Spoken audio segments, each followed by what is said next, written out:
Couldn't we slam? Hey. I did them myself. You're not, are you starting the broadcast? All right, go ahead. It started. We're live now. Fine. We're not having an introduction, really, because we're going straight into the interview. Oh, that's right. Thank you, Kelly. Are we doing straight the interview? That's what originally what we did. Yeah, that's the plan. Yeah, that's what we do on this show. Yep. Yeah. All right, good, because I flubbed that intro I know. bad. I'm so glad I have a bottle of whiskey to keep me company. Oh yeah, that's good. What could go wrong? You'll need it to get through this. Hi, John. All right. Sorry. Hi, Joel. Are you done? No. I'm not just talking to you. I'm talking to all you asshats. Shut it. Hey. All right, it's time for our main topic. Joining us this week is Rick Katabek. Did I say that right, Rick? You did, yeah. Damn, I didn't want to. You had a 50-50 chance. That's right. So Rick is coming on, or is on the show this week to talk to us about CRPS and ORPS. Correct. Oh, the acronyms. All right, let's start with CRPS. What is it? So, I mean, you guys had Graham and Ryan on last week, and CRPS is really a way for us to provide more opportunities for people to get out there and enjoy this long range shooting without breaking the bank. Fundamentally, that's what it is. Really, it came about as part of what is the next step after getting rifleman? Where do I use these skills that I've learned? How do I put them to practice? Right. So it's kind of the next level. After Maple Seed. So you got your Maple Seed patch. Yep. Now I'm all gooder and I can shoot more better. Exactly. So what do I do? So now, right? Yeah. Okay. Yeah. So we started CRPS last year because there was already. What's it stand for, Rick? Yeah, Canadian Rimfire Precision Series. Okay. So we deliberately said we're going to go from 75 meters out up to 350, and for the regional championships we'll go out to 400 meters. We did that because in the States they've got the NRL 22 series, and that's really a short course. So that's typically 25 yards to 100, 150 yards. So we deliberately stayed away from that game.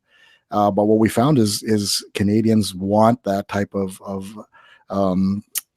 competition. So we introduced the Outlaw Rimfire Precision Series, which is outside of the Canadian Rimfire Precision Series, and it's a 25 yard to 100 yard. So most ranges can host their own match and have a good time.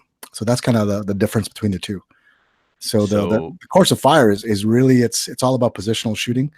You've got 120 seconds, and you've got between 1 to 5 steel targets. You've got to engage in a set sequence from a different set of positions potentially. Now, Adriel, is this the shooting sport that you were telling me that's really simple and easy to set up for and cheap? And the targets, the steel targets for ORPS are like $370 for a set. For a whole set. So tell us about that, Rick. How do we get into it? How accessible is this? Yeah, so we are, tonight we're launching the outlawrimfire.com website, which gives everyone all of the information they need to get signed up. So we worked with one of our great sponsors, Guangzhou Targets, that he put together basically the ORPS steel target set. Those are like those ones that are not as good as X-Metal, those ones? Well, they're different. We prefer to say different. Sure. So they're designed for the short course or I may be biased. Course of fire. Yeah, you may be. So everything you need to host a match in terms of steel and hangers is provided in that kit. It includes a Know Your Limits rack, which has that 1/4 inch tiny target. Right. That's the hardest target I've ever shot. I don't care about hitting IPSC targets at 400, but you put me at 25 yards in front of a 1/4 inch target, and I get all butterfly. Oh, it's crazy. For the people who haven't seen it, it's like a stick hanging. And the target is at the bottom of the stick, and it looks like the stick. That's it. And some versions would just paint a little white dot on the bottom of the stick. And that's the target. So and it's fun. So it's all about you. So what's nice about ORPS is it's approachable for everybody. So we've got a lot of interest across the country from different ranges that they can't host a long course CRPS event, but they can certainly host a 25 to 100 yard outlaw event. So outlaw is between 25 and 100, and my club can purchase the kit. Correct. Of the appropriate target, the target set I need to host and shoot these matches. Exactly. In one-stop shopping, I go to what's the company name? Guangzhou.com, and I order the ORPS kit. Correct. It's exactly the same as the NRL 22 kit, right? So we want to make parity so people can shoot both courses of fire if they want to. That way, you've got some variety available to you. Okay, so I got my kit. Yep. I went to Guangzhou. I got my kit. That's right. Where do I get a copy of the rules and figure out how to actually host an event? So you go to outlawrimfire.com. Yep. There's so there you'll see all of the events that are set up. Right now there's no events because we don't have any set up. But there is a host a match link that you'll fill out your information, and then we'll send you all the information you need. And then once you've got your range ID, you can log in and register to host that month's match. So every month there's a new course of fire. It's basically a 5-stage course of fire built around that standard steel target set.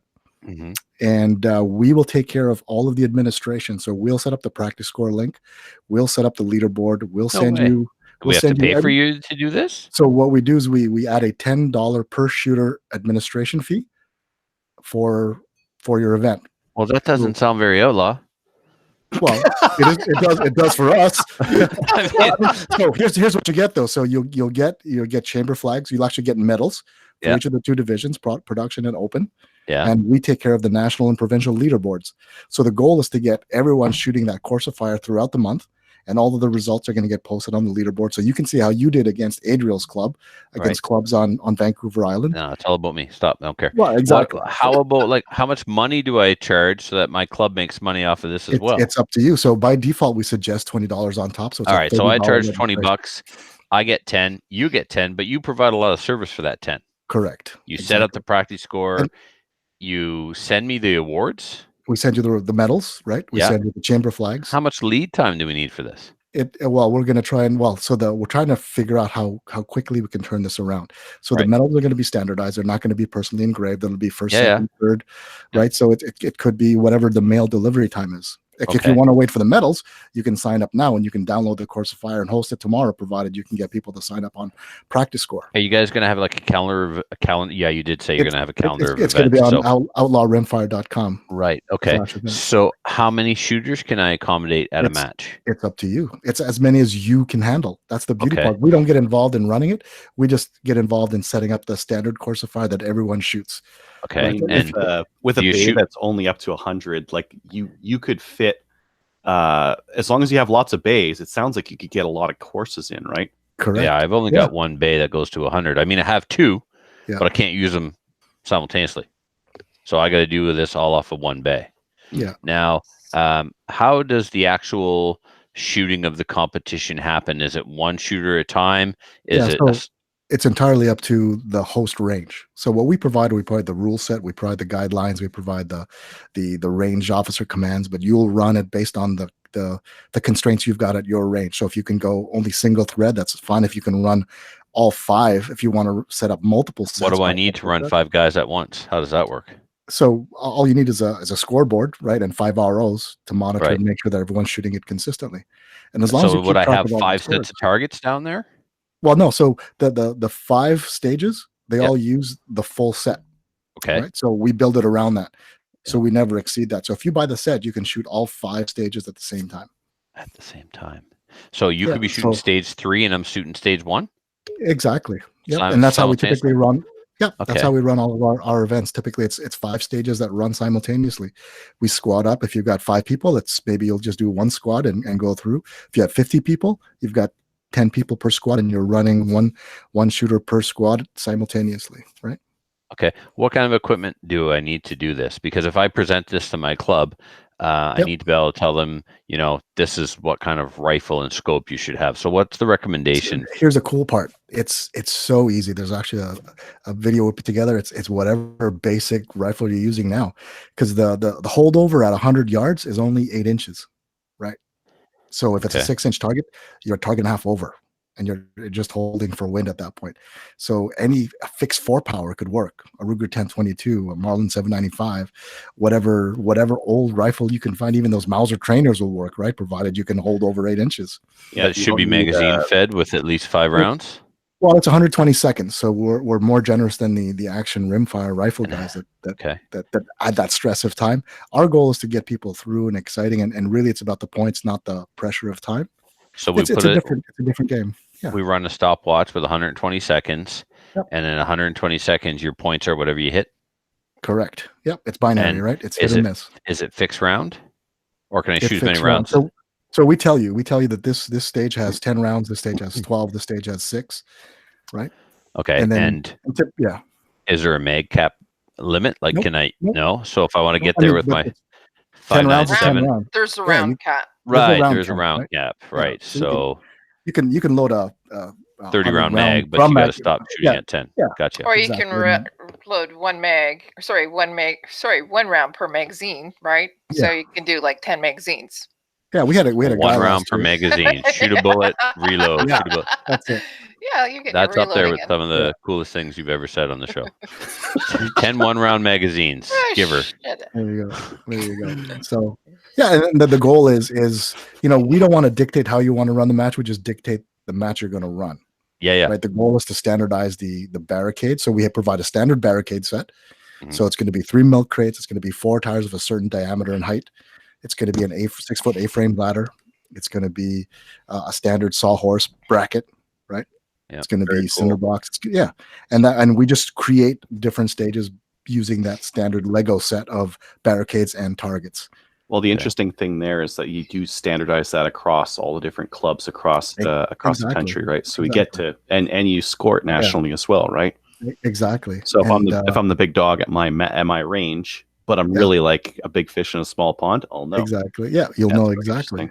No, I mean there's environmental conditions. It could be rainy, it could be cold, but again, it's nice to know kind of where you stand, and maybe we'll track environmental. But at the end of the day, it's all about having fun, and everybody has to see where they stand. Winning. It's about winning. Right. And there you go. And then the top 3. I think the people that place at the top also get a free registration into the regional championships of CRPS, the long course event. Wow.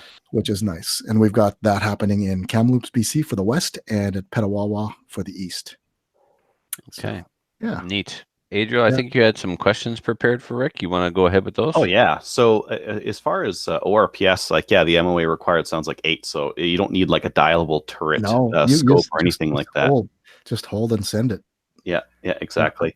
What kind of rules do you guys have around tripods, bipods, that kind of thing? Is there an advantage to those? So at Outlaw, in the Outlaw series, you got 1 bipod and 1 bag, no tripods. If you want to game it, go to CRPS, right? It's all about just you and the rifle. And there's always a positional component, usually 1 or maybe 2. So there's a standing unsupported with a sling only, just to show, hey, it's important to know the fundamentals, right? It's not about, how good you are off the bench. It's how good you are as a shooter on your own. Kind of giving a leg up to the Maple Seed people, right? Absolutely. It's intentional. If you want to do well, book the next Maple Seed in your area. Because it's important that the fundamentals, right? Because once you know the fundamentals of unsupported, you can apply that on a supported position and do even better. Very cool. Are there divisions in ORPS then? There are. So it's the same division. So it's production and open. We want to keep it simple and standardize across so that you can take what you're running in Outlaw and run it in CRPS and know that you're compliant. That's it. Very good. So semi or bolt? That doesn't matter. Whatever you're comfortable with, that you are reliable. The last thing, 80% of people will fiddle with their rifle the day before because they're trying to tune it, right? And that always bites them. And in the end, we see it. Your eye relief is not right, or you're going to the latest hot ammo that you've never really run a couple of mags through, and they're not going to extract properly. I've won these short course events with a semi, and I've won it with a bolt. It really depends on who's there that day and kind of how comfortable you are. So is there an advantage? Only if you feel there is, right? But otherwise, a good shooter is a good shooter no matter what tool they're using. Mm-hmm. So these are Outlaw. These are made to be run like across the country. Is there a way for a range that has more distance to run more of the CRPS matches themselves? They can. So that's something that we'll be working through this year, because our goal is to have it truly national. So we want to be in the Maritimes. We want to be in Manitoba and Saskatchewan. But right now, it's just a function of time that we know we want to offer it as much as possible. So we'll have some exhibition events testing out new ranges, because it's got to be standardized so that it's part of that points race, right? We want to make it fair. So maybe there's a Maritimes, there's an East, there's a Central, and there's a Western division, and then eventually we'll have the true national where you've got the the top guys going to the national event. But we'll see where it goes. Right now, the focus is just getting more people out enjoying rimfire or just shooting. Period. Just like when we were kids with BB guns out in the woods, right? Just take off, have a box of BBs, and just go to town. Yeah, that was the allure for me because I spent a lot of my teenage years shooting gophers with 22s or shooting a pop can or something like that with 22s, and betting your buddies like, hey, you think you can hit that thing that far? And they take a shot, and then you take a shot, and this is at that level. And what's nice is so ballistically, shooting a CRPS match is similar to 308 at the typical PRS matches. You're shooting to 1,000, 1,200 meters, right? So that's the challenge. But the wind affects you more because it's a lighter bullet, right? So a smaller gust is gonna take you a little bit further. So if you had, let's say you had a new competitor and they were going to shoot CRPS or ORPS, or maybe both. Yep. And they had $600 in their pocket. What would you recommend that they do? What would you recommend they buy? So do they have a preference whether it's semi or bolt, right? So my two go-tos are the Ruger 1022, and the Savage Mark II. Doesn't matter, sporter or varmint, they all shoot well. It's only 10 rounds, right? So you're not gonna heat soak that rifle. And those are the two, And what would you recommend for an optic? So depends. If you're just shooting ORPS, it doesn't matter. It honestly doesn't matter because you don't have to touch the dial. You don't have to have any graduated reticles. It's all holdovers, right? As long as you can see clearly through. More magnification is always better just because you can be more precise. But at the same time, you end up losing the target because you're zoomed in too much, and that's usually one of the mistakes. For CRPS, then that's a different game because they're at 200, I think you're holding over 80 inches right at 200 meters. So that's challenging. And at that point, then you've got to have a graduated reticle or you're dialing. Yeah. So, how low can you go? There's the Bushnells at $200. There's some Nikons in that price range, but the interesting stuff starts to happen around the 400. Again, I don't know all of them, but certainly the Vortex Diamondback Tactical. You've got the Athlon Argos, and you've got the what was the other one? The Cabela's Covenant 4-16, 6-24. Those are the most popular ones that we see on the tour. Can I say that? On the tour. Yeah. So they're out there, the series, so and we've been blessed by some great sponsors that provide us some free equipment that we can use to help people see the difference. And there are differences how they click, differences how they first focal plane. That's the cool part. You're getting first focal plane scopes now in the sub 500 price point, which is amazing. Who are the sponsors, Rick? There's a ton. So the big sponsor we've got is Guangzhou Targets. I mean, for us, the biggest expense is steel. Like the setup, 20 to 25 steel targets is expensive. And Guangzhou is not only a great supporter, he's also excited about the sport. So coming up with different targets, different challenging targets, and he's always there. And like everyone, this isn't our full-time job, right? So he takes the time to get as excited as we are. Vortex is a huge sponsor this year. Actually, our national title sponsor last year was Ely. So without them, this would not have been a national series. They made that happen for us, and we're happy that they've seen the value. We actually in match play last year we shot over 30,000 rounds of rimfire, and if you think about all the rounds that went down in practice as well, I mean, I'd like to think we made a dent in rimfire ammo sales last year, and this year we're looking at 60,000 in match play. So not counting. I mean, I talk to people that are buying thousands and thousands of rounds for practice, right? So MDT, huge sponsor. Milcon Training. I'm going to miss a whole bunch. Matador Arms. I mean, if you go to the website, all of the logos are there. Mystic Precision. Jerry Teos. Oh, really? He's great at providing help for people. He's the EGW Athlon guy. If you need something to make your optics run right, he's the guy. So he's the guy. If you needed like a 20 MOA rail, EGW rail, he'd be the guy to have it. Yep, exactly. He's always got orders going in, so he's the MOA guy. He's the MOA adjustment, and you got a choice of rings or rails, right? I've got the I've got those Burris Z rings on my rifle, Yep. and that's got me XDR. some. But I think I've got another 30 on the bottom of adjustment on my scope, so I might throw a rail in there as well, just to give me that little extra. I think the winning combination is a 4 to 16 because you've got the most turret travel, like 80 MOA, 100 MOA. The 6 to 24s cut that by half or a third at least. Yeah, so some of the scopes I've been researching a lot of them. A lot of the Bushnells have like 50 inches. The Citrons have 80. Yeah, a lot of the Vortexes have like 90. It seems to be the standard with them. But you don't have to spend a ton of money. But if you got it, why not, right? So can't take it with you. That's it. So that's the exciting part. And we've introduced the ELR record challenge stage this year. So we have a stage 11. Typically the CRPS is a 10 stage match. We've added an 11th stage, which is the ELR record attempt, where we start at 375 meters on 12-inch square targets, and we go to 425 meters, right? And you've got to go 3 for 3 to continue. So I think the record's around 450 yards or something like that. So that's an exciting thing, and I think you need like 80 MOA of travel. I don't know how guys are going to do it, but it's winging a prayer, right?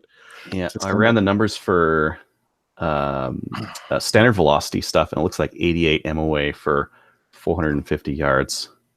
Well, that's a lot of dialing. Well, you got to use the force.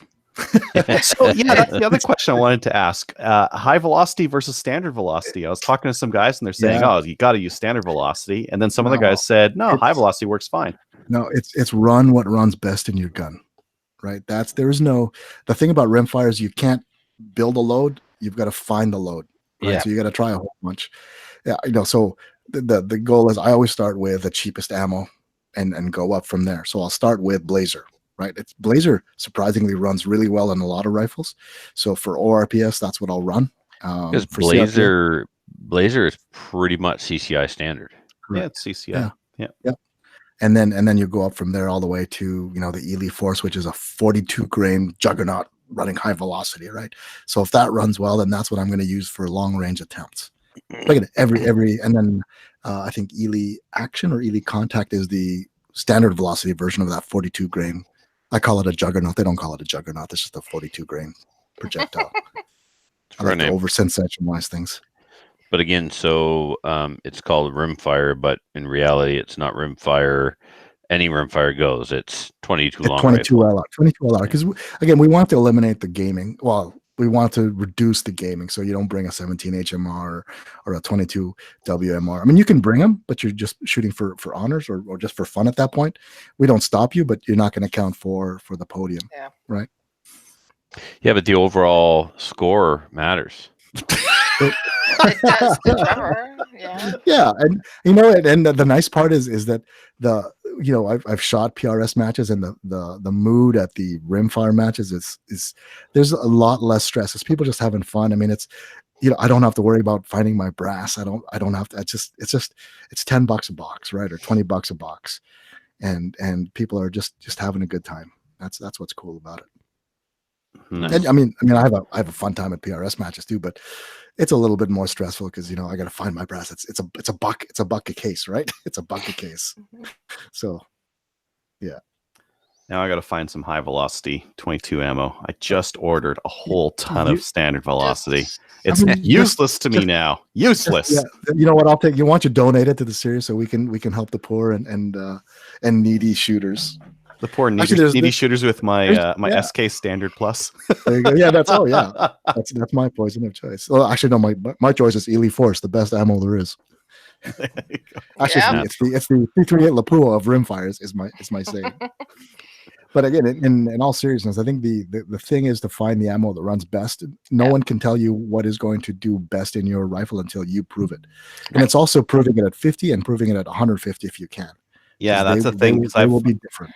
Yeah, I've shot my stuff for groups at 50, but I'm just worried that I'll have to do some stuff at 150. Yeah. I mean, for me, I live in the city, right? So my max range is 50 yards, right? That's all of my proving is done there, and then I will correct as I get out to the range. I'll use the Kestrel and figure out what the environmental conditions are and adjust as necessary. So it's just fun. You can get wrapped around the axle if you want, or you can just show up and have a good time. And we see both ends of it, right? and it's cool. It's nice to see guys just getting together and just having a good time. Well, it's so exciting to see yet another organized shooting sport that is super accessible. Uses arguably one of the most inexpensive firearm platforms we have, shooting the least expensive ammo that we have. Shooting the least expensive targets. Like Rick, you were saying that steel was the most expensive. You are not spending a lot on steel. Like our 3-gun club has like 20 grand plus in steel easily. Yeah. So like $370 to get an ORPS match going is like nothing. Yeah. You make that back in like a match or two. Yeah, really. We dropped $8,000 in one shot to get a full set of steel challenge targets.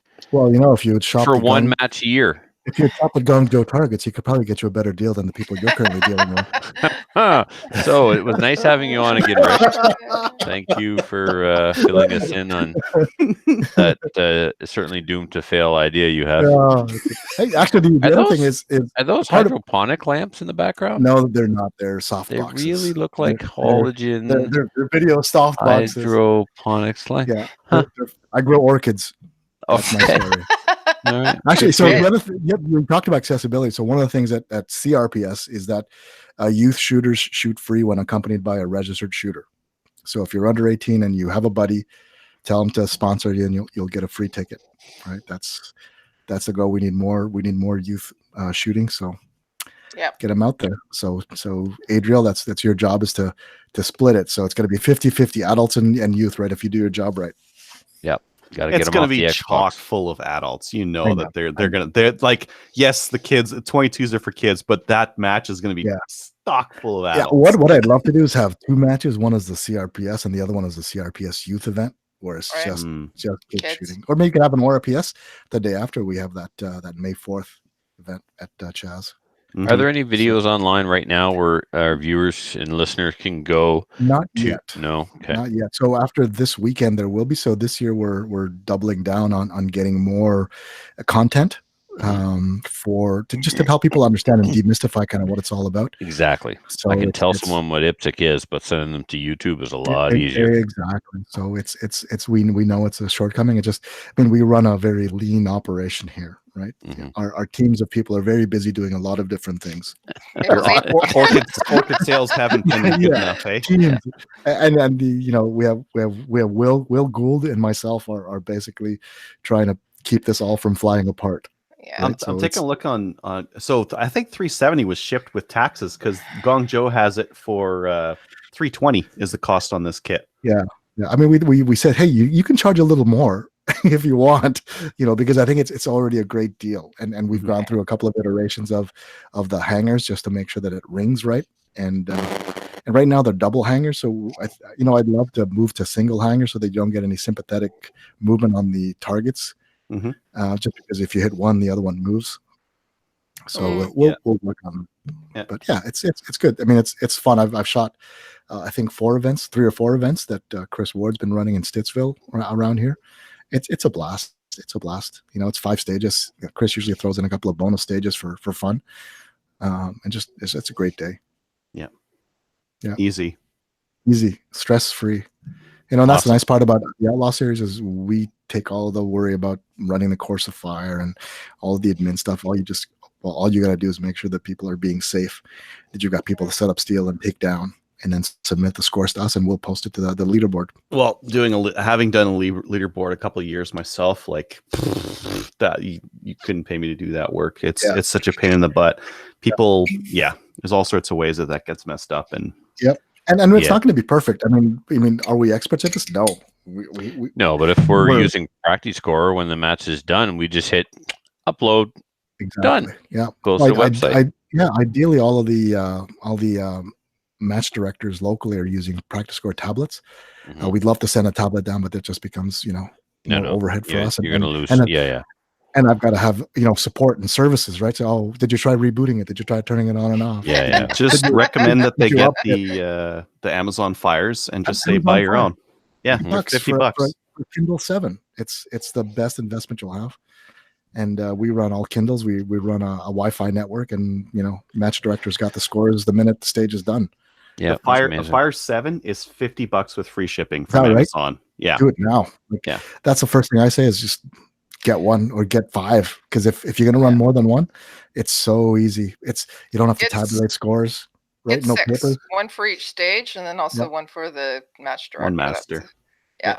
One master tablet. Exactly. So Rick, do you want to tell everybody where you have currently booked for CRPS? And okay, also, so yeah, perfect. So our season opener is at CFB Valcarce this weekend.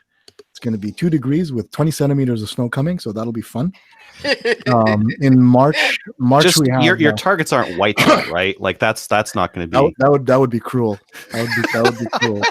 No, I looked at the weather and I brought them in a little bit, and I added 1 inch to the diameter. So we'll see. Maybe it'll be too easy, but we'll see how it goes. In March, we've got East Elgin in Aylmer, Ontario.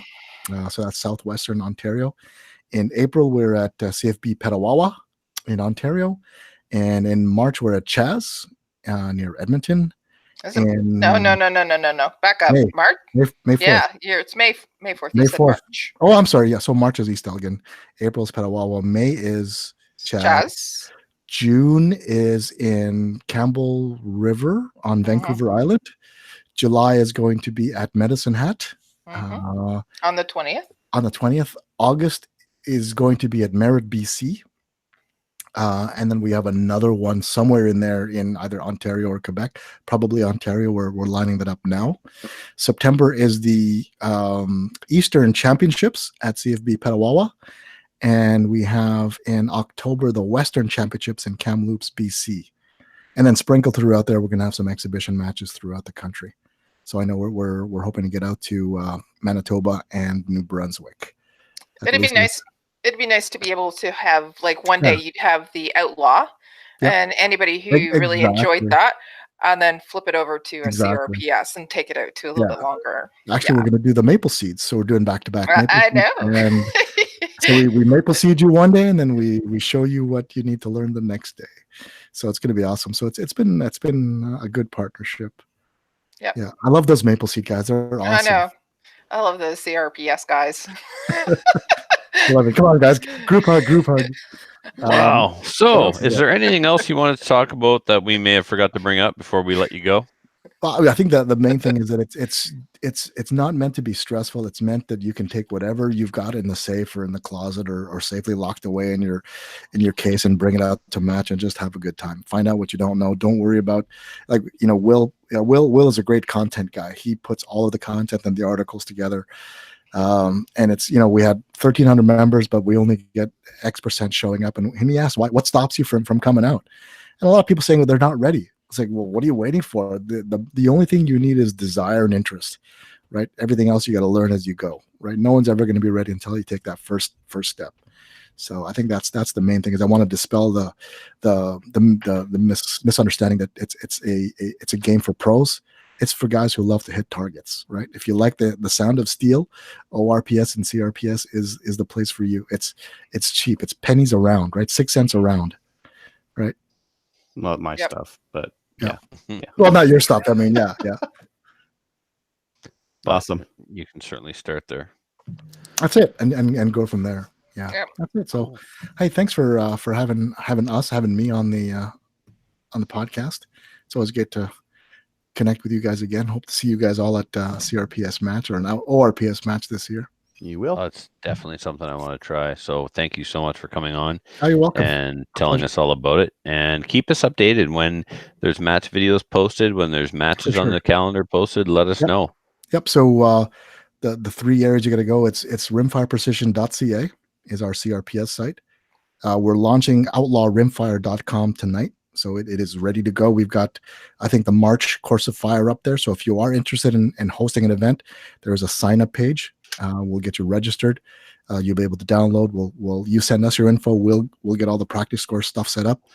You can order patches, you can order stickers, you can order chamber flags, you can order banners, whatever you want, just to get your match more up to speed. Gongjo Targets is out there ready to ship target sets. As I said, Course of Fire is ready. And the last thing is on YouTube, we have Canadian Rimfire Precision as a channel that we started up. So we'll be feeding all of our content through that, and Instagram, rimfireprecision.ca. So that's 4. Sweet. All right, great. Well, thank you very much again, Rick. Thank you, guys. And look forward to getting some updates in the near future. For sure. Thanks for having us. You're welcome. Bye, Rick. Bye. All right, hey. Thanks, guys. Thank you, bud. It has me interested. It's fun. It's a hoot. I love shooting it. It's stress free. Right. So you don't have anybody that's doing the Outlaw right now. You just did. So Chris was doing the ones in Stittsville. You were just ironing things out, were you? He was running NRL 22 course so far, but we've got our March course of fire out. Really, we're waiting on Guangzhou to get steel into people's hands. So we've got Lethbridge is the first one. There's like five or six guys that have their steel sets, and Guangzhou's just getting them cut on a water jet as fast as who did I see? Mike Adam Chatters. Mike Charters. Mike Charters had it. Yeah. Adam so he's Cool. out in Saskatoon. Adam Cool is going to be running them. He's got his set. So Trent Lure. Okay, I'll go see. Trent. I'll go see Adam. Yeah, it's really fun. He's close. Yeah. Okay. Awesome. Thanks, guys. Thanks, Rick. See ya. Have a good one. Right, Rick. Bye.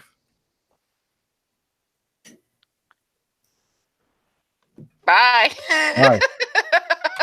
Eject. There we go. That's faster. I should just use that every time. Yeah. Just unceremoniously hang up. Yep. All right. Let me know when you're ready. I need a new shirt. Okay. I'll be right back. No, I'll go. I don't care. I'll wear it next week.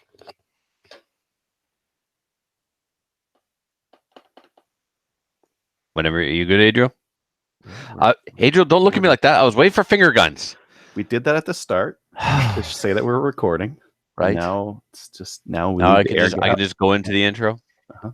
All right. Hello and welcome to Slamfire Radio, episode 292 for February 21st, 2019. I am one of your hosts, Trevor. I'm another one of your hosts, Kelly. And I'm another one, Adriel. And Matthew hates everyone. Yep. Yeah, he does. Yep. It's like I don't like podcasting or guns or conservatives or listeners. And I kicked a kitten. Aw. Don't say that. Jewel will get mad. What are you going to do? Kick a kitten. Feel better. That's right. You want cheer yourself right up by kicking a kitten today. And for $9.95, we'll mail you one. All right. But yeah, no, seriously, Matthew's got that airplane rebuilding project on the go. And if you've been following his YouTube channel like I do, you get an update video about once a week. And he's taken the opportunity to customize the airplane while rebuilding it. It's pretty neat. It's pretty neat the way he's had it all apart and stuff. And so, how much JB weld has he used when he's all of it back together? All of it. It's got to come directly from the company now. Just buckets, cement mixer. They just pull up and yeah. Isn't it supposed to be a lightweight? You know what, Kelly? Kelly, that's a legitimate question. It is. I've looked at some of the things that he's doing, and I meant to ask him last night on last night's video. It won't get off the ground. How much extra weight he has added with this whole. Just put a bigger motor. Put another motor. 2 motors, a pusher and a puller. Yep. That'll do it. There you go. So, all right. Well, enough about ultralights. He's not even here, for God's sakes. Next thing you know, we're going to be talking about Comfrey. Let's jump into what we did this week in guns. And what we did this week in guns is brought to you by the Calgary Shooting Center, Canada's premier firearms retailer. Coming soon, they have the John Wick collection. They have the Benelli M4 John Wick edition and the Glock 34 John Wick edition. If you're interested in finding out when these guns will arrive or what the cost will be, actually, no, the prices are out there. They're on CGN and on their website. But if you'd like to place an order for one of these marvelous movie firearms, you can do so by emailing orders@theshootingcenter.com. Yeah, they're basically like, think of a Glock 34 and just I'll have everything. That's what you want for features. I'll have everything, and an M4, and I'll have everything. Exactly. They've got a 2011 too. That's the this Terran Tactical John Wick 2011. Yeah. There's another video of Keanu hanging out with the Terran Tactical crowd. It's almost like he's got a man cave shooting range. When the camera turns back behind the shooting line, it looks like a man cave. Love seats and sofas, and it's really decked out like a man cave, or I should call it a woman cave, because I don't know what Terran Tactical is all about, but there's like half-dressed women up all over that place. So he's So in doing other something, words, the man cave. I guess, or maybe it's their cave. I don't want to assume whose gender the cave belongs to. You know what I'm saying? But there's a cave. There's a really wicked place to hang out there. So anyway, and then of course he's got all the stuff downrange, and yeah, Keanu's hanging out, running the timer for some dude, you know, a left-handed shooter, and man, they can all shoot. Those videos are pretty cool to watch. So it's almost anyway, like if you just have a range in your backyard, right? And all the guns you could possibly want, and all you do is shoot. Yeah, eventually you get good at what you do. Yeah, I should do that. Yeah, you step up to the line of your man cave and shoot, you know, all kinds of steel, and it's mostly steel. And they've got some of those like, well, they look like the old zombie targets that bled. Mm-hmm. Yeah, kind of look like those, but not zombie targets. So anyway, let's continue on what we did this week in guns. I've been doing some dry fire with my PCC because, that's how you put a dent in the ceiling with a comp. Because I have an indoor match this weekend. I'll be leaving tomorrow from work to go to Captain Andy's. And then the next day we got a match at the AMA range indoors. So let's switch the camera over here, Adriel, and I'll show the listeners who are viewers what I did and talk about it. So for the listeners at home, my PCC is a Freedom Ordnance FX9, which I got from Wolverine Supplies in Manitoba. A big shout out to them. They're the ones that did me a solid. Last week I made a mistake and said that it was Wanstalls that did me a solid. You know, no, it wasn't. I just misspoke. It was Wolverine that did me a solid. I got the gun from them, and they threw in some Glock mags for me. The Korean made 33 rounders there. So anyway, so what I got here is I had originally put a Vortex Viper, which is a red dot that's typically put on a pistol. Well, I had put that onto my PCC, and it was too low. I couldn't get a cheek well. It was pushing off my hearing protection. And then I've seen lots of guys with 2 red dots. And I was like, why the second red dot? They were like, for hard leans around a corner. I don't think, Adriel, that anytime I asked the question, any of those guys specified that hard lean was a weak side lean. When you're standing in front of a wall and you're a right-handed shooter and you shoot around the right side of the wall, it's no problem. When you're a right-handed shooter and you got to shoot around the left side of the wall, it's a problem. And it's an even bigger problem with a PCC. So there's a couple of different ways to do it. You can just switch shoulders, or you can switch shoulders and hands completely. So instead of shooting off your right shoulder, you switch to your left shoulder and you shoot the gun with your left hand. Or the fastest thing is to add a second red dot on a 45-degree angle. And when you get in there for that hard lean on the left side of the wall, you just roll the gun to the side, and it gives you a lot more ability to lean around the wall. So everything that's straight on you, straight in front of you, you know, you just use the optic on the front of the gun. And then when you got a hard lean, you roll the gun to the side and you start looking through the optic on the 45. And so I tested it tonight during dry fire. I didn't fully understand or appreciate why these guys were doing the red dot until I tried to lean around a wall on the weak side. I was like, what the? This is no. So I tried to switch in hands and stuff. And I'm like, wait a second, I got other red dots upstairs. So I robbed the Vortex Spark AR off my Typhoon Defense. And that's the primary one on top now. And I put my Vortex Viper, the little handgun red dot, on the side on a 45. I had it behind the primary optic, but it was kind of right over the ejection port, and I was afraid some 9mm brass was going to ding it, so I put it at the front. And so obviously now I'm clear of the ejection port. The only problem is I'm kind of straddling both the handguard and the receiver. I don't think it's going to move. I don't think I'm going to lose zero. Like you said, Adriel, I'm not shooting 600 yards either. So yeah, you'll just use that guy for shooting like 20 yards. Who cares? Yeah, at most, right? Hard lean for a target, and that'll be faster. So, so that's all set up. I will go to an indoor range when I get to Nova Scotia and sight it in. And the same day I sight it in, then we'll go basically from the practice range to the somewhere to eat, and then the range for the match. Then Trigger Wholesale did me a solid. We're going to have them on the show possibly as early as next week, or if there's no conflicts next week, otherwise sometime in the future. So here's my Typhoon Defense F12 semi-automatic magazine-fed AR style 12-gauge shotgun. And in the little care package that Trigger Wholesale sent me was this beautiful muzzle brake. It's ginormous. I mean, it's about the same size as a Volkswagen Beetle. It screws onto the end of the barrel. So the way the barrel on the Typhoon is made, the outside of the barrel is threaded, and you screw your chokes over top of the outside of the barrel. They don't screw inside the barrel. So this muzzle brake screws on in place of a choke. So unfortunately, it doesn't work with chokes, but I hear that there's a new generation muzzle brake going to hit the market soon, if not already, that will work with the chokes. I think this one could be modified to work with the chokes. Possibly. I could maybe modify it to fit over top of the choke. And as long as it was kind of like flush with the end of the choke, I think that would be okay. But you need to be able to use your chokes in 3-gun and that kind of thing. So that's really where we're looking for this kind of thing. Yep, I like the idea of a muzzle brake on it. Especially if it tames the recoil a little bit. I think it's cool. But if I can't use chokes, it defeats the purpose of having a flat muzzle. Like I'd rather deal with some recoil and hold the gun tight and have chokes than not have chokes, have a flat shooting gun, but have to make up some shots because it wasn't exactly perfect and I didn't get enough pellets on the steel. Yeah, I mean, one of the risks with 12 gauge is that it doesn't actually run a lot of gas at the end of the barrel, so you need a big bad break, and even then, you're not cutting the recoil by 60%, right? You'll never get that with a break for a 12 gauge. No.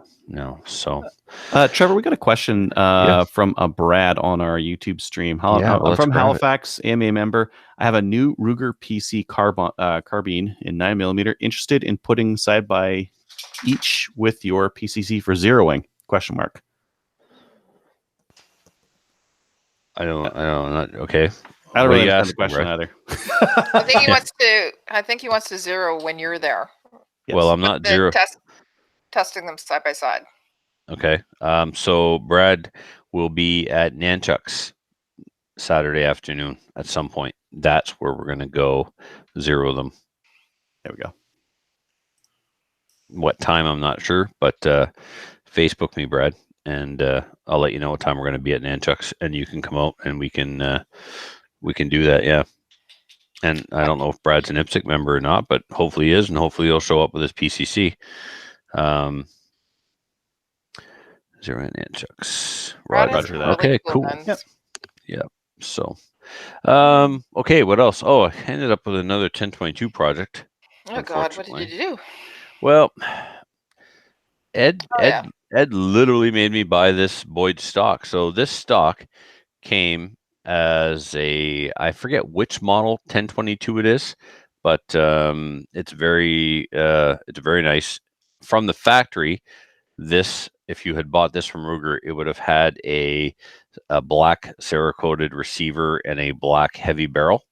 This was one of the two 1022s I built a couple of years ago when I built the one with the Magpul stock that I had to shave my legs for. Thanks again for Kelly. That was fantastic. You're welcome. Yeah. So hair back yet? No. It's the freakiest thing. Only on my left leg. My right leg's fine. My left leg never grew back. Anyway, so this was a camo stock, camo trigger guard, camo receiver. I remember. Yeah, I stripped off all the camo except for the trigger guard.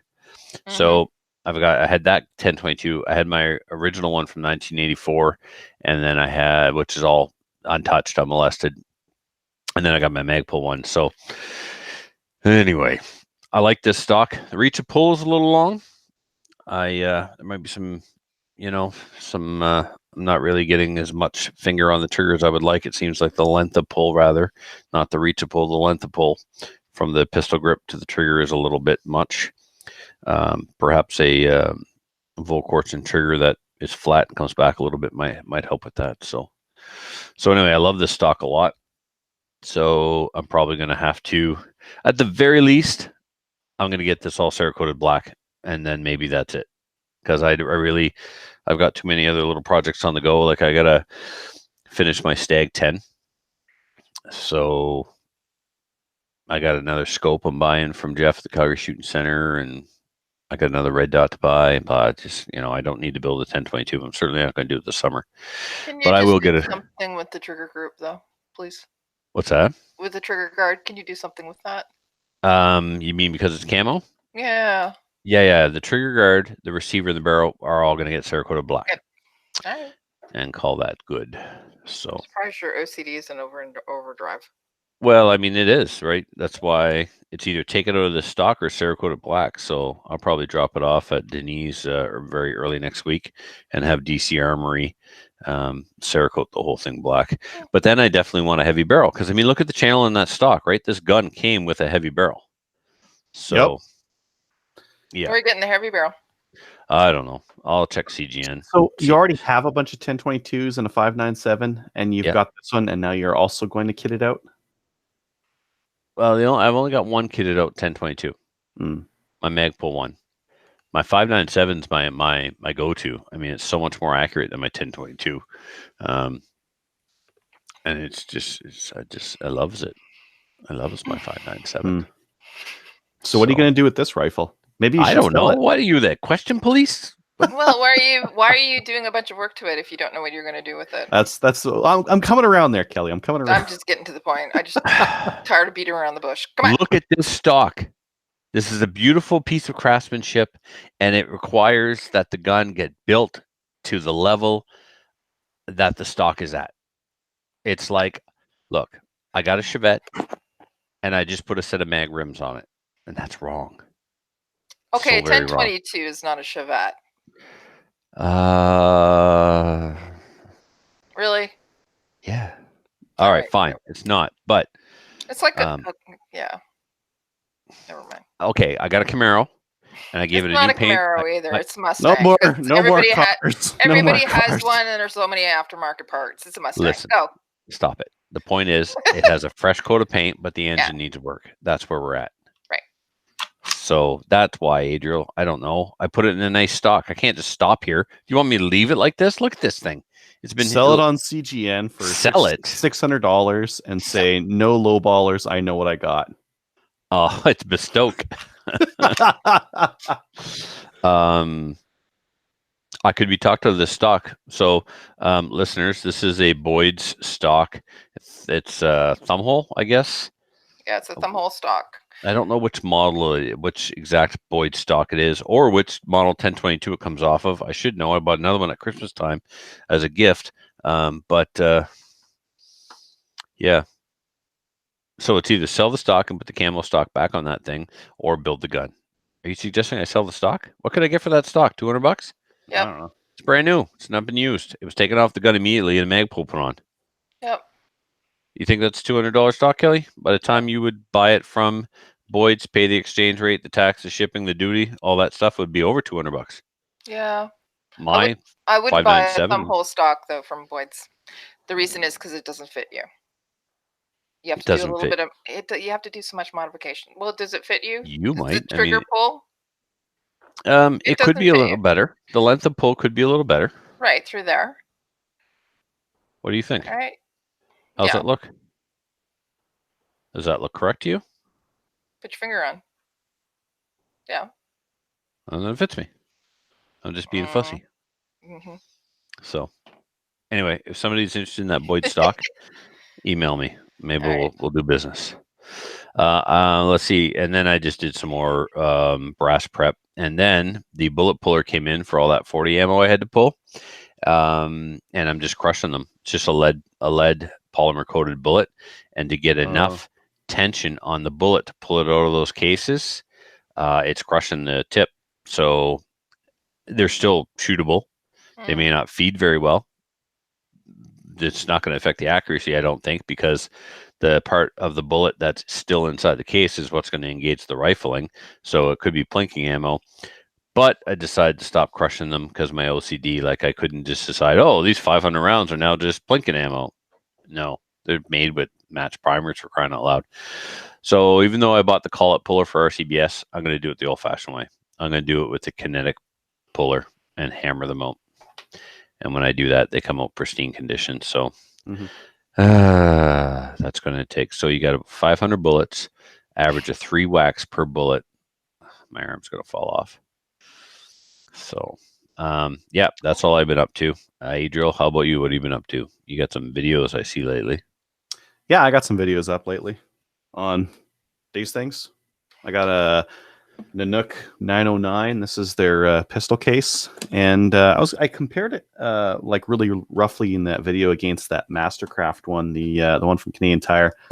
Yeah. This is a better idea for Canadians, just because it's already cut out for it. Uses closed cell foam, which shouldn't soak in moisture as well, and it's got spot for a trigger lock, and it's actually pretty compact for a single pistol case. So yeah, I'm going to use this for any kind of pistol matches that I head to, where I'm going to be running that Shadow or I don't know, whatever. Lock. Yeah. I got some CCI SV and some extra shooting glasses that I ordered in from Tenda. And I got some nail polishing sticks. What do you call these? Nail buffers? They're called emery boards and buffers. Yes, because one side has the grid on it, which is an emery board, and the side that doesn't have the grid on it is a buffer. Look at all the buffer versions, though. This is a 7-step. So I watched a video where a guy was using one of these. This isn't a nail commercial, by the way. I was gonna say, what are you doing? Yeah, this my nails look normal. They are not extra sparkly or glittery. Guys your were using cuticles these. are fantastic. Oh yeah, guys are using these to polish some parts. This isn't a good idea for a part that needs to have a sharp edge on it, but for something that needs like just general polishing. 7 steps, and then you're done, and you've got your parts polished. Specifically, they were talking about Glock parts, some of the parts internally. You can just use one of these guys here, go through your different steps, and have something polished. So I got a couple of these from China. I'll try them out, see if they do a good job. Other than that, it's been a slow week for me. Slow week. Yeah. Kelly, what about you? I went to SFRC again on Saturday because it was Saturday. I also was looking at Nanook cases. They had one in. It was the 908 that I wanted. They had one in. It was black, so I didn't get it. I ordered one though, so I ordered an orange one. The one that you have, which is a 909. Yeah. Okay. Yep. So the 909 is the one. It holds one pistol, right? Mm-hmm. The 902 holds, or sorry, the 908 holds 2. So I ordered it. They are going to order it, and when it's in, they're going to make a call. So it's in orange. I wanted something different. Cool. Yeah. Yep. I also went to SAS, so Smith Army Surplus Store yesterday, and I got a new T-shirt. It says, "But first, coffee," and you got the air over here. Nice. So this is the shirt I'm going to be wearing in Alberta. It just means give me coffee in the morning. when we're there for Maple Seeds, I've decided I'm going to be wearing it. What else did I do? I met up with some people from CCFR. I had coffee last night with Kelly, who is the Ontario coordinator for CCFR. We're going to be doing that once a month now, once a week, just to talk about a few things, talk about some shooting and planning some events. I had Maple Seed IIT meeting on Saturday. Adriel was there, and then we also had meetings with directors and all that. I've been basically on calls for the last week for about 1 or 2 hours a night. So just busy planning the Maple Seed season that's coming up. We have approximately 30 events that are booked, none of them in Ontario. Actually, no, that's a lie. We booked one in Ontario today. So Alberta, Saskatchewan, BC, Manitoba, New Brunswick, as Trevor said earlier, we're going to be going to New Brunswick, a couple of them in New Brunswick, looking at Nova Scotia, we're looking at PEI as well. And once we're done that, we're going to be filling in Ontario. So that's what we've been busy doing this week. I didn't get out shooting. Eventually I'll get out shooting. Maybe this weekend. It's supposed to be nice. That's it. I'm thinking of man, after talking with Rick, I'm thinking maybe I got to set up my 795 for my oldest son. I think you do. I would need a scope on there. That Covenant, not the first focal plane, but the second focal plane was $200. Okay, what do you guys think of this? This is like unscripted on air. 795. I've got a couple bolt action rifles, but they're heavy and large and probably wouldn't fit him that great.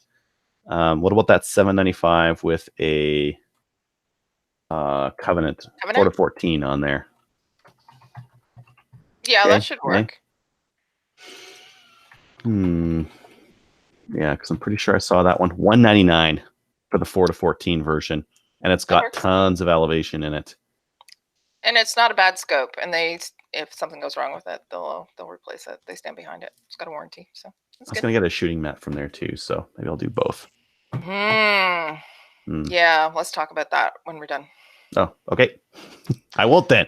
All right, Adriel, put the camera back on me. I want to show you something. Oh, okay. 1 second. All right. Yeah. All right. So here's my FX9 again.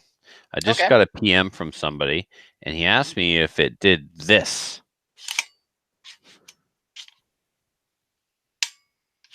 Did you see that? Or hear it? Or here, let me show you the trigger. Yeah, so the hammer fell when it wasn't in battery. Yeah. Right.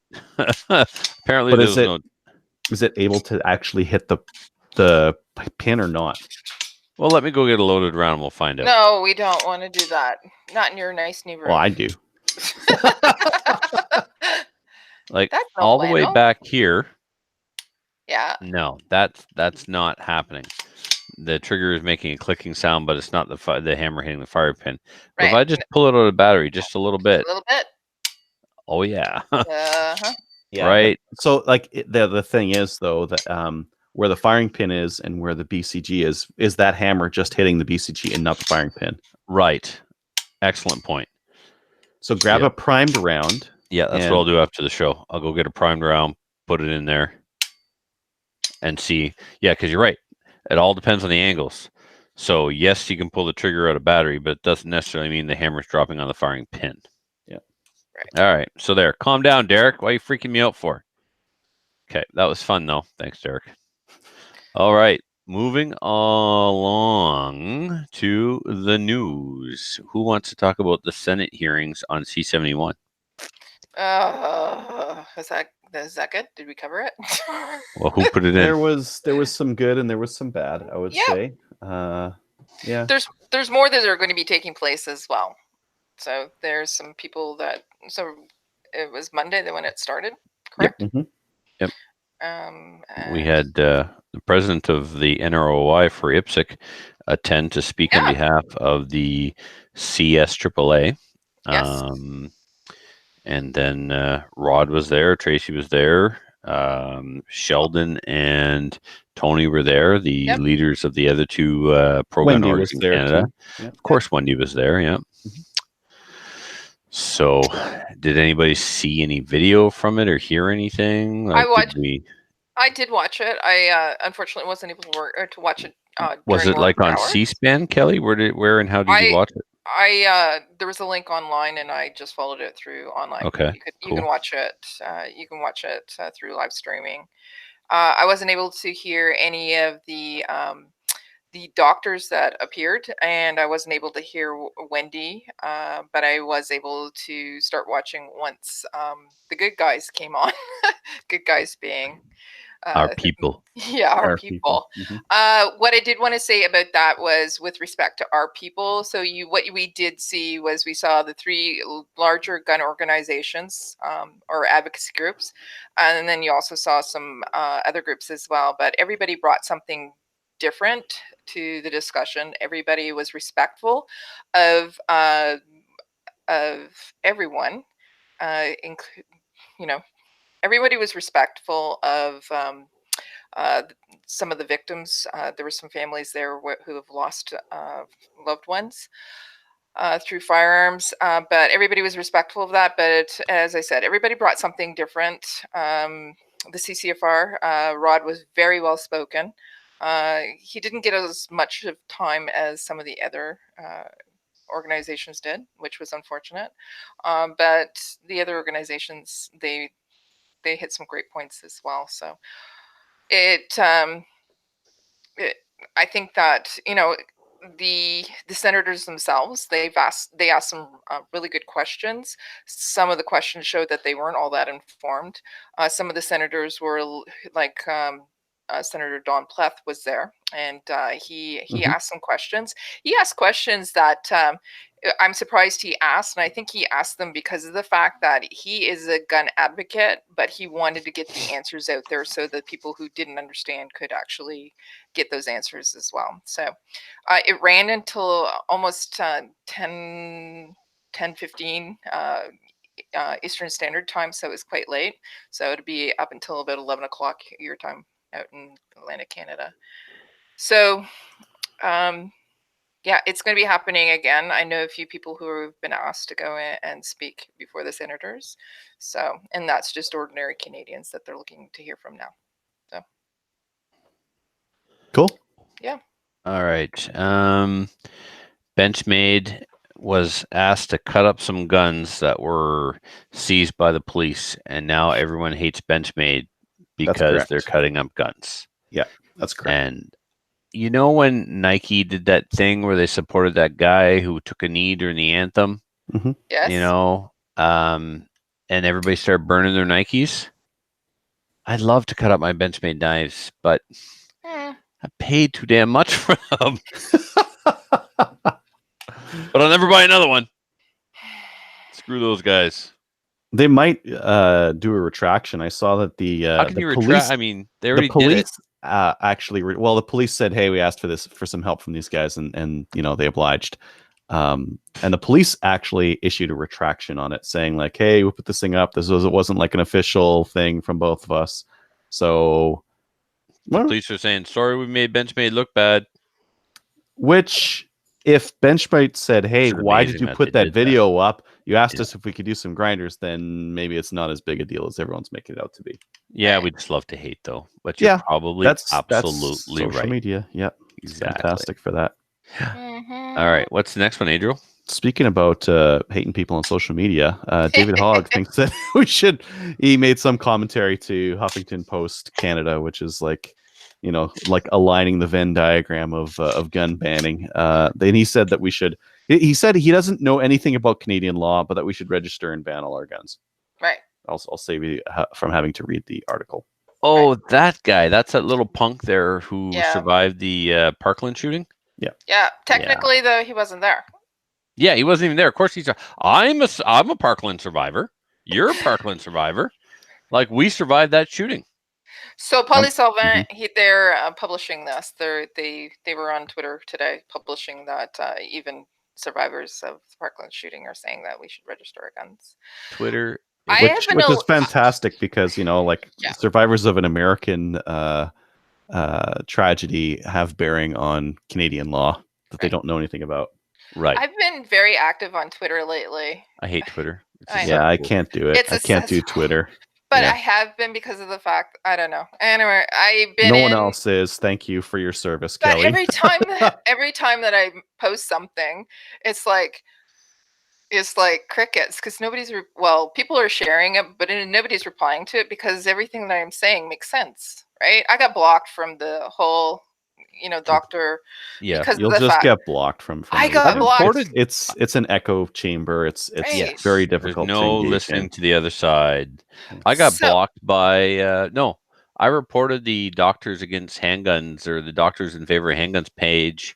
I reported it to Facebook claiming harassment, and they said this isn't harassment. This doesn't violate our community standards.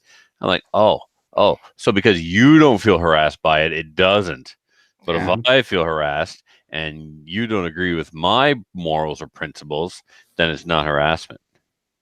Well, it's their community standards. You got it. You don't belong in their community. That's right. There's this guy, Ian Drummond, right? He's the doctor. There was a interview. Dr. Drummond, I'm reading your tweet right now. Yeah. So I'm going. He actually represents the Doctors for Gun Ban, and he is very vocal about banning guns. And he was recently on he had an interview done with him as well, and none of his facts stood up. He couldn't back any of it up. But on Twitter, he was talking about banning guns, and I'm going, well, isn't it a little hypocritical that you're representing an organization that would essentially like to ban all guns when you're a firearm owner? You have a 12 gauge shotgun that you use in a 22. It's hypocritical. Why are you like? Mm-hmm. And it's crickets. Dowdy No even reply. has one. Yeah. Well, and there was another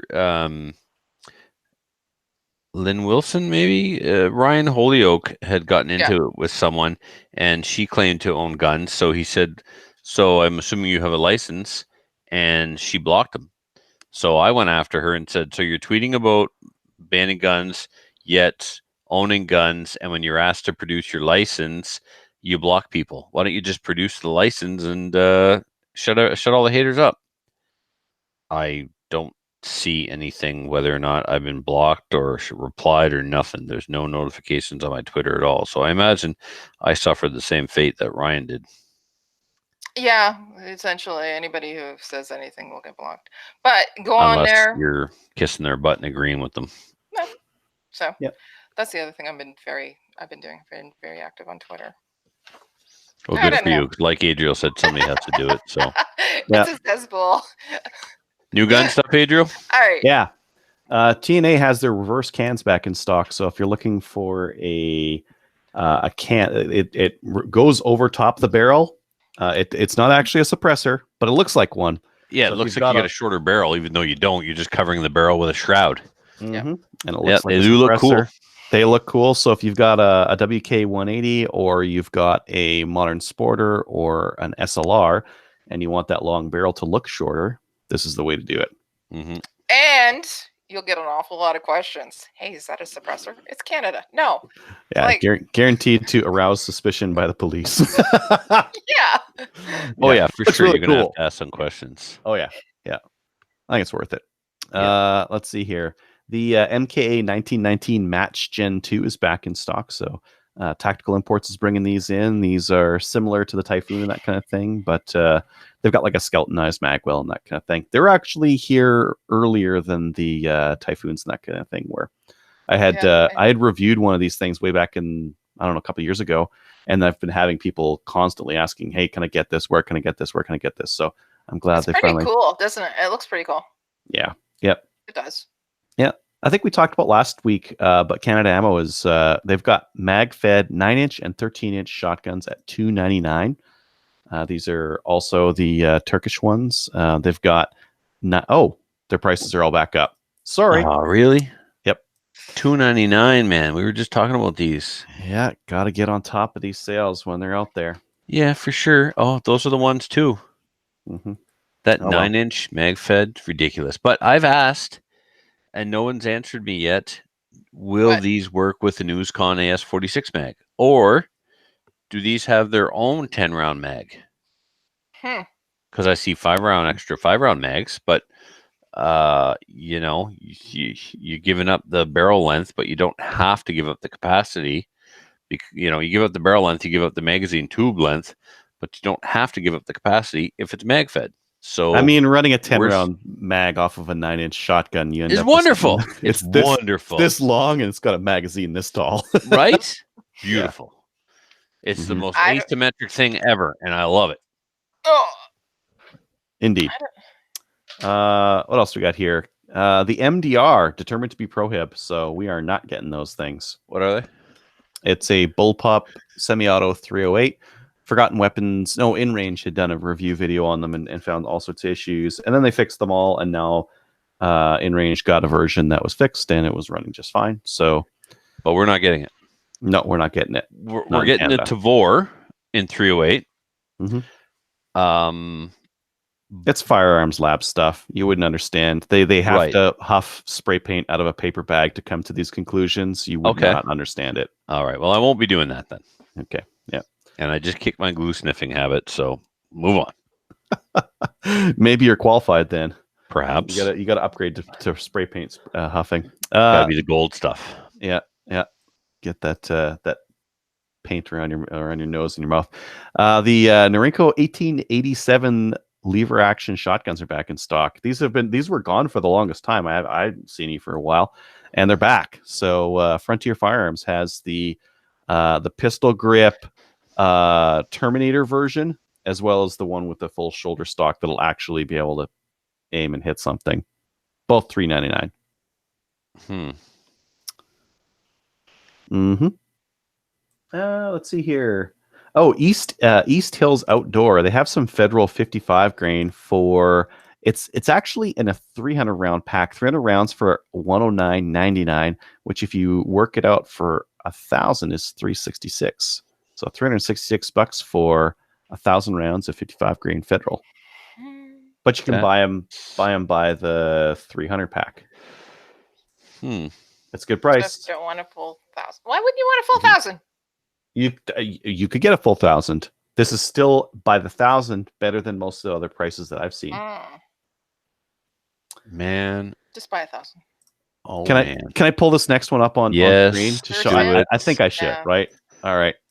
Feast your eyes on this. What did they say in marketing? Say hello to the Gersan Regard Gold. This is like El Capo or El Chapo's pistol. Look at this thing. It looks plastic. Like the grip looks horrible. Yeah, it probably is plastic.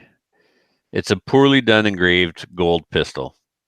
It's gold. So if you have if you're this isn't like for if you're like a cocaine dealer, maybe if you're like a meth dealer, like a crocodile dealer. If you have a double wide trailer at the park, this is how you roll, right? Yes. This is the heat that you pack. So it's a Beretta 92 clone made by Gersan, which is a Turkish company, and it's gold with faux wood grips that are engraved with like a flower with mother of pearl inlay and like gold leaf on the slide and the frame, and it's got finger grooves. It's horrible. Let's just say it's horrible. Gold. But you know what, Kelly? Do you know where there's a have you seen another gold engraved pistol for $877 MSRP? You have not. No, you have not. Is it really for good reason? Is it like fake gold? They're spelling turkey in a very unusual way. That's not how they spell it on my Turkish shotgun. I didn't know turkey had an I, Y, and an E in it. What's Maybe up that's with that? How they say it there. I guess so. Huh. Yeah, here they're spelling it. You know, they like turkey like we eat for Thanksgiving. Huh? Whatever. Some extra accents in there just for fun. There's little dots on the U and the I. Fantastic. All right, Anschutz. Anschutz. Did you guys know that they have a 223? I did not know this. I didn't know this either, and it's not like in the grand scheme of like expensive, high quality 223 rifles. It's not even that bad. It looks like your Nork stock because your Nork is a clone of a 223 of a Anschutz, right? Yeah, but this stock looks a lot nicer. The forehand looks similar. Yeah, it looks. They have. So this is Tesro. They have an Anschutz 223 for $2,300. I was just going to say it's $2,300. Wowzers. Yeah, but if you're going to get into like a Seiko or something like that, you're at $2,000. You're at $2,000 right away. And to get an Anschutz, why are they not German? Maybe it's really accurate. Maybe. Probably not necessary for shooting coyotes too far away. But it's got a 6-lug bolt, 2-row 6-lug bolt. Would this be something you would use for like full power or full bore silhouette? I don't know. I'd use this for coyote hunting. If I had like a gob load of money, I would use this for coyote hunting. This is classy. It's got classy written all over it. All kinds of class. And probably accurate. Well, because Anschutz. And finally, Cabela's has SKS. Speaking of classy. Yeah, speaking. I find this interesting because what happened to all the doom and gloom conspiracy theorists a couple of months back when Cabela's stopped selling SKSs for a while? Like people were calling Cabela's, talking to some asshat at a call center, and then that was just you. I spoke to corporate Cabela's and they said no, like Isn't that Canadian Tire? Well, no, because I spoke to my buddy who works for corporate at Cabela's. And he was like, yeah, no, whoever that dude was talking to or whoever she was talking to had no authority to speak on behalf of the company, and they were mistaken. But you remember, sells guns and they got them really, really cheap because Canadian Tire was returning all of them. Oh, maybe. Yeah. But when Cabela's pulled them for a little while and then Canadian Tire pulled them, The sky was falling. We're losing our semi-autos. They know something we don't. Blah, blah, blah, blah, blah. So here you go, haters. Shut it. Not only do we have FPSs, they're $199 still. Exactly. Tune into the Senate hearings next week. Right. Are these Chinese or are these Russian? I don't know, but I could link. find out in 1 second. Probably Chinese. That's why they're $199. No, the Chinese ones are better, man. Stop it. They are not. They are better. Parts don't go together right. $199. Yeah. That's all you need to know. Yeah. $199. I don't have a Chinese one in my collection. For $199, you can. You do need to collect milsurps, Trevor. That's some milsurps. I still love milsurps. I'm just going to be more selective in the future. So, but yeah, Denis has some Chinese ones in stock. I just go get one there, and he's got a laminate, and I don't have one of those in my collection either. Anyway, enough crazy talk. Why don't we jump into our main topic? Once again, I'd like to thank Rick for coming on to basically introduce us to a new drug, because that's what we needed, a new way to spend money on firearms and competition. So thank you. We were talking about crack earlier as like a real cheap drug, and I think this is a real cheap drug too. It is a real cheap drug. You're right. Like $320 if I really wanted to. I could buy this whole target pack and set up my parents' acreage.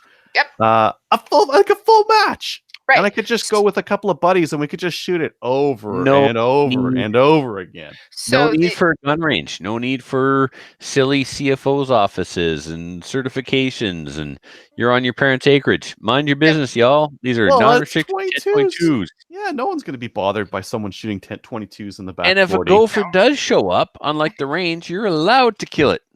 And you'll be cited in for it. Right. Mm-hmm. So the best piece about that is you can do the outlaw, which is 25, right? 25 yards out to 100, correct? And it's 5 stages. So you could put that in your parents' backyard. Oh, I got out to and then 600 if I want to, but well, I was just going to say, and it can be your introduction. So for example, with Carson, it'd be awesome because it is 25 to 100. And if he's hitting steel, then he'll be engaged in it because it's the basic barriers that they're doing for the outlaw as well.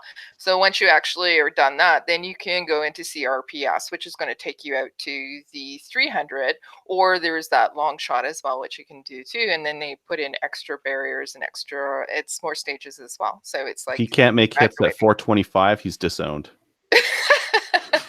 Can you make 3 consecutive hits at 425 with a 22? Your status as my son depends on it. Yeah, I think he can do it. He's a good little shooter. Like seriously, he is. Yeah, we'll see. That's what I plan on doing for training for this May event. See if he's up for it. Okay. Nice. We'll see. Maybe not. All right, Kelly, do you want to grab the YouTube listener feedback and see if there's something there that we should answer? There's not really. All right. And then let's go into our regular listener feedback, which is brought to us by or sponsored by Armory DC Gunsmith. Armory DC Gunsmith is a full-service gunsmith who specializes in firearm refinishing. He offers hot bluing, parkerizing, and Cerakote finishes, as well as wood refinishing. Check out his online inventory of new and used guns, firearms accessories, optics, and more at www.dcgunsmith.ca. You can also follow him all over the social medias at facebook.com/Armory, spelled ARMURERIE, DC Gunsmith. So French spelling of Armory, DC Gunsmith. Or at Instagram at instagram.com/Armory DC Gunsmith. He's hiring somebody. He's getting a full-time employee. Sweet. Yeah, well, I guess. Now, when I do have time, I don't have a job to go back to. So. By the way, I'm calling not it on this one. All right. Adriel, would you please take this first email from Spencer the Whale? From Spencer. Hey, guys. I just wanted to share the latest addition to my concealed carry rotation. Oh shut up. I'm done with this email already. Moving on. No more emails from you, Spencer. Yeah. As you can see, it's the SIG P365. Oh, I'm sorry. And even as someone who's not a SIG fanboy, I'm impressed. As you can see in the picture, it literally fits in the palm of my hand, and that's with the 12-round extended magazine. I've heard all about the reliability issues with the early guns, but so far I've got about 400 rounds through it, and it's literally never hiccuped once. I do see a little bit of the infamous primer drag on the empties, but I was comparing that to the SIG spat out. Oh, what the SIG spat out with a guy at the range shooting one of the new Glock 43Xs, and the SIG was actually much better. He had a groove all the way down the center of the primer to the very edge of it on most of his brass. Given that the FNS 9C is still waiting to go back for its recall work, the SIG has been filling in for it as my carry gun. I need to find a good holster for it, but the generic SIG appendix inside the waistband combo holster I bought off Amazon is working just fine for now. I'll definitely need something better in the long haul, though. The SIG is roughly 20% smaller than the FNS Compact and carries the same 12+1 rounds, so it's hard to see the FNS Compact going any place but up for sale when it gets back from the shop. I did also pick up a very cool old gun this past week. It's a 1907 Winchester self-loading rifle. Mine's from the 1920s based on the serial number, and it does show. The front handguard is in 3 pieces, the stock has a huge crack down it, the butt pad has a chunk broken off, and the bluing is almost completely gone. Oh yeah, and they also haven't made ammo for it since the 1950s, and the only company that still supports it with new ammo charges $1.80 a round. Good thing it was cheap and runs like a top. It may get me into reloading, finally. I'll send you a pic, but it's broken down into little pieces on my bench right now, getting ready for the first cleaning it's had since flappers and speakeasies were a thing. If you look it up, I think you'll agree it's probably one of the coolest old rifles out there, especially since it's one of the first semi-auto magazine-fed rifles ever. On a completely different topic, I learned something new about scopes a few weeks ago. Not from you guys, but hey, I'm not expecting miracles. I've always seen the max adjustment specs on scopes and assumed it was a valid number across the board. In reality, though, those numbers are only valid when you have the scope centered both horizontally and vertically. Since scope tubes are round, if you adjust the horizontal to one side even a little, the erector inside that handles vertical movement does not have the full range of motion available anymore, and you lose part of that maximum adjustment number. The same is true the other way around. If you move the crosshairs up or down, you will lose the ability to adjust left or right to the advertised spec. This makes me wonder why scope tubes are, well, tubes. If the body of the scope were square, you could have the maximum adjustment in one axis no matter where the other axis was, no matter what the other axis was doing inside the scope body. The optics could still be round, but this would only impact the erectors holding them inside the scope. If any of you can come up with a good reason for our round, only partially adjustable scopes, feel free to share. There are some scopes that have a squared off erector tube area, though. The US optics come with one, and some of the primary arms ones, right? You guys have seen the primary arms. I'm pretty sure they're 4 to 14 or something like that. Copies of US optics, and those have a squared off erector tube assembly. Dude, I don't know. When he said he wasn't expecting miracles from us, I totally zoned out. Well done. That's Thank you. Exactly what he expected, and you delivered. Yes. So he posted a picture of his new little SIG He did. there. It literally fits in the palm of his hand. It's tiny. Yeah. But I mean, his hand is like Andre the Giant. His hand would cover your whole face, right? So. But if I'm gonna let me share this out. You guys take a look at this, and you can see that the adjustment area on this thing is squared off for a reason. Yep. Maybe that's the reason. I don't know. Maybe it's just convenient for machining. I said a reason. I didn't say it was the reason. True fact. True fact. It's square in the adjustment area. Mm-hmm. This is correct. This is correct. That is all. Another true fact. We don't know why. Nope. Maybe we should get a scope specialist on. Again. Mm-hmm. Hey, why don't you make them square? Because reasons. Okay, thanks. Bye. That's the only question we had. Yeah. It's round as a shape. All right. Should we move on to the next one? Sure. From Jerry. Hi there. Was just watching you on CCFR downrange and was hoping to get some information. Who? I think two of the four hosts have been on there, right, Kel? You bet. All right. I'm new to sport shooting and have 3 restricted firearms. I intended to eventually get my black badge and try IPSC to see if it's for me, but want to get more comfortable with my firearms and shooting in general prior to that. I'm concerned if I just keep shooting without getting proper courses or instruction on stance, grip, etc. under my belt, I'm going to have to unlearn some developed bad habits. I have searched for lessons in my area, Winnipeg, and haven't found anything. Other than the Black Badge course itself, do you have any local suggestions for instruction? Many thanks, Jerry. Yeah, you have Matthew and I go out, and when we're there, we become local and we teach you. If you're looking before then, you can actually go to the Winnipeg Revolver and Pistol Club. There is the president there. His name's Brendan. Just tell him Kelly sent you, and he would be happy probably to help you out. Or I'll message him and tell him that maybe you might be contacting him as well, Jerry. Another thing you could do is contact the nearest IPSC club to you. True. Find out who their Black Badge coordinator is and try and coordinate a little crash course with them before you go sign up for the Black Badge. I always make myself available to people who are signing up for the Black Badges at my club that I teach because I remind them that there's a prerequisite. The prerequisite to a Black Badge is you're supposed to be able to keep 8 out of 10 shots or 9 out of 10 shots on an 8.5 by 11 piece of printer paper. Basically, you take a piece of loose leaf, that size of paper, put it on a target stand at 20 yards, and you're expected to be able to keep 9 or 10 with no time limit on that paper. And if you can't, then you're not supposed to be in the class. You're supposed to get some help and get in there. So your thoughts about developing bad habits by learning to shoot on your own or shooting on your own is absolutely accurate. And the longer you do it, the more difficult it will be to break those habits, unless you possess a willingness to learn and a positive attitude like you obviously have by sending this email. We get a lot of guys who show up to Black Badges who have bad habits and don't want to change them. I've always done it this way. Well, all right, then go forth, my son, and always suck at IPSC, because that's what's going to happen.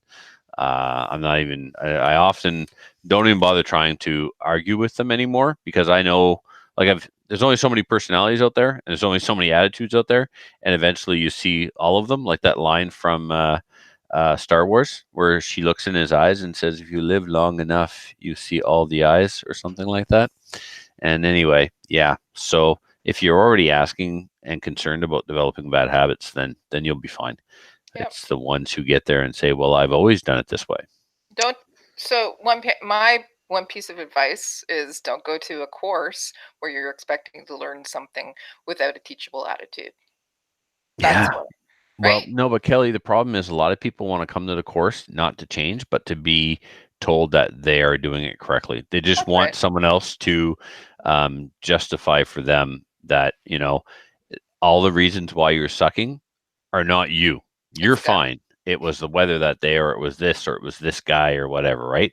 Believe it or not, some people sign up for classes just hoping to get validation. So they don't want to change. Just want to be told that they're right. So anyway. And see how awesome they are. Yeah. So, I mean, Jerry, I know some IPSC shooters in the Winnipeg area, but I don't know necessarily anyone who's teaching. But reach out to an IPSC club nearest you, find out who's teaching Black Badge, and ask if you can get a little bit of range time with them before the course. And I'm sure that they will be more than happy to oblige. So, and then book us for a class. Find 9 friends and we'll come out. From Alex, Adriel, will you take Alex, please? You bet. Hey, everyone. Noticed your latest podcast on Spotify, and I'm wondering if there were any maple seed events planned for Grand Prairie, and if so, which blend of black rifle coffee I should bring. Also wondering if anyone has tried a Know Your Limits target before, and would it be a great addition to a 22 competition? Cheers, Alex. Yes. Okay. Yeah. So Grand Prairie is definitely on the map. We're looking at doing it. Yeah, it's on every map. Thank you. We're looking at doing... Schedule. You done? I'm done correcting you if you're done making mistakes. Yes. All right. So Grand Prairie is something that we've put out for this summer. So we're hoping to get there. And if you can't get anything in Grand Prairie, just come down to Edmonton. Right. So yes, Grand Prairie is definitely on our schedule. I believe that we're still waiting to hear back from them though. So, and what type of, or what blend of Black Rifle coffee do we want? I don't know, because I'm not going. So whatever you'd like to bring, that'd be lovely. Lots. Yeah. Lots of coffee. So I wouldn't be going on Black that part of the Alberta trip. I'm going on the Chaz, and so I'm going over to see Adriel. And yeah, I mean, Grand Prairie is a 5-hour drive to Edmonton. Most people in Grand Prairie know people in Edmonton, so it's like a common large city to move to or to go to get shopping done, that kind of thing. So, yeah, just make a trip of it. Yeah, or come to the Chaz one and meet me. Mm-hmm. Yes. Cool. All right. If you would like to send the show an email to hopefully, spark a fight or a conflict between the hosts, we'd love for you to do that. And you can do that by sending it to slamfireradio@gmail.com.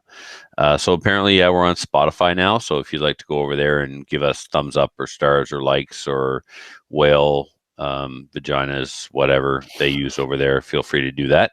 And that'll help us get more noticed. Do we have any shout outs, Adriel? You know what? If you didn't put them in there, I'm assuming you don't. So I have shout out. Well, then write them next time. I have a shout out to Wolverine. It's Wolverine, not Wanstalls. Sorry about the little slip. I have one. It's for Jeff Reese. Happy birthday. He's awesome. Kelly got it, not you, Trevor. Oh, she scooped you. Oh. That was so well played. And after calling you old all over the internet, I know. That's why I deserved it. Yeah, well done. Well done. You win this round, Kels. You win this round. Oh, son of a... Damn it. Sorry, Jeff. Speaking of Jeff and Calgary and the Calgary Shooting Center and the charity shoot. Oh, well, we weren't, but yes. When are we going to start announcing the date and location for the charity shoot? We did that last show. We did? Okay. Well, we should be plugging it every show, so we'll make sure we hammer that home next week. Plug it as soon as we've got somewhere to send money to. Mm-hmm. We did. Okay. We did confirm, and we got the paperwork back that Maple City will be on the Thursday. So that's pretty much set up. We're just going to open it up once we're told that it's ready to be opened up. All right. So Maple City Thursday in Drumheller. Yep. The Ferlacci class that was scheduled for Friday, July 5th at the Calgary Shooting Center is on hold for now. So I wouldn't even bother sending an email until you hear anything further. For sure, don't send any money. It's on hold indefinitely. So if that changes, we'll let you know. But for now, that's not indefinitely. Yeah. Right. Because on July 6th, it's definitely past the indefinite definition. Yeah. So, all right, Patreonies. We have 84 of you wonderful people who love to support our show and benefit from swag and bonus content. We have a new one this week. Alexander is in for $5. So that must be some kind of caliber 5 thing. So thank you, Alexander. 50 and 500. 500. Could be anything. Alexander for the 500 Smith & Wesson. You're a good man, Alex. Good man. You can become a Patreon and become part of the exclusive Patreon club and get the secret handshake and tattoo and password and the real number to 911 by going to www.patreon.com/Slamfire Radio. So that's it for this week, folks. Thank you for watching. Thank you for listening.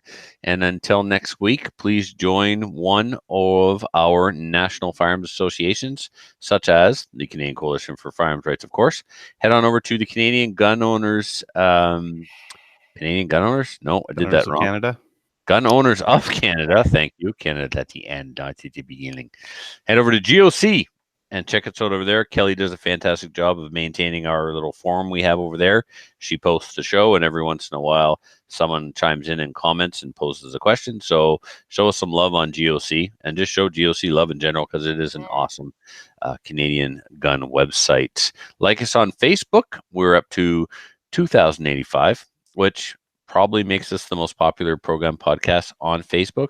We already know we're the #1 live podcast in Canada. So Pro Gun podcast in Canada. Undoubtedly. Yeah. Undoubtedly. Is there anything that like any accolade that we haven't achieved? Like we got it all, right? Hard to think of one.